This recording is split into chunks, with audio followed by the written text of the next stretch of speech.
Hi everyone, thanks for letting me address you in this manner today, and I hope your convention's really going well.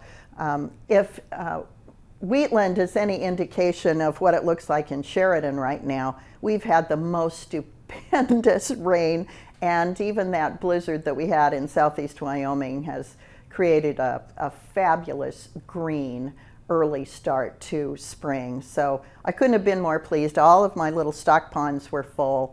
And the springs were flowing extra well, and I just can't wait to spend the summer in Wyoming after we had a really dry summer last year and a pretty dry winter. Having these spring storms and this nice rain has just been stupendous. I also want to thank you for everything you do every day to serve the families of this state. As I frequently like to point out, you're on the school boards, you're the county commissioners, you're running your cities, and you make Wyoming's culture significant. Agriculture and culture are one and the same in Wyoming, and so we're just so grateful for what livestock producers in our state do for our state. This past year, the pandemic has had a profound impact on our livelihoods. And to date, nearly $151 million have been distributed from the coronavirus food assistance program to producers across Wyoming. Our culture is so significant, and it's not just our livelihood, it's our way of life that you're protecting and taking care of. So I want to update you on some of the things I've been fighting for in Washington to make sure that our way of life can continue into the next generations. First of all, I'm proud to co-sponsor Senator Deb Fischer's HALS Act. That stands for the Haulers of Agriculture and Livestock Safety Act. It's a bipartisan bill that would give livestock haulers more flexibility to move live animals at the rate that live animals need to be moved.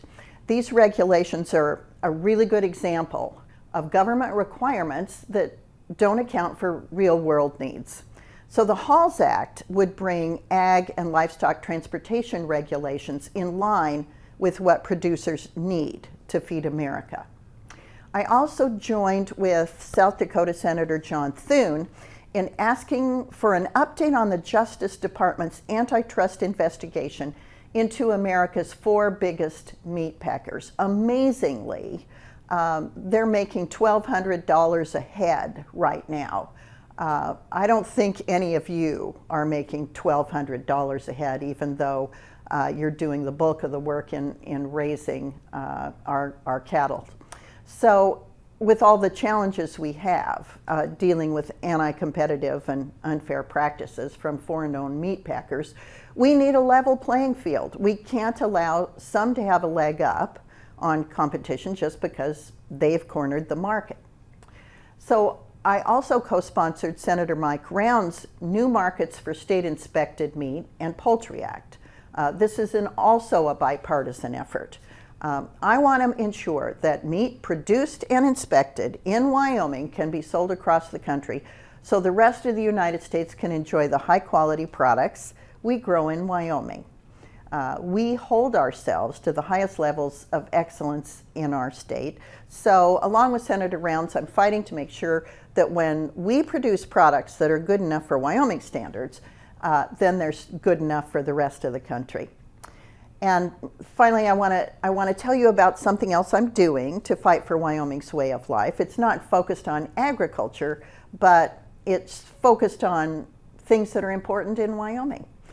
It is the SAME Act, and I introduced it in order to restore the constitutional right of adults age 18 to 20 to purchase a handgun. 18-year-olds can fight for our country in the military, vote, serve as elected officials, marry, and so much more. And we shouldn't treat them as second-class citizens by restricting their right to purchase a handgun. We need to ensure that equal treatment under the law exists for adults under the age of 21. You all know that handguns are tools on our ranches. and it makes perfect sense for our responsible young people to be able to purchase and use handguns as the tools they are in Wyoming. So thanks again for letting me be with you today, and I'll look forward to joining you soon, hopefully at your December convention, and if not, certainly when I'm back in Wyoming soon. So take care. Thanks again. Enjoy Sheridan.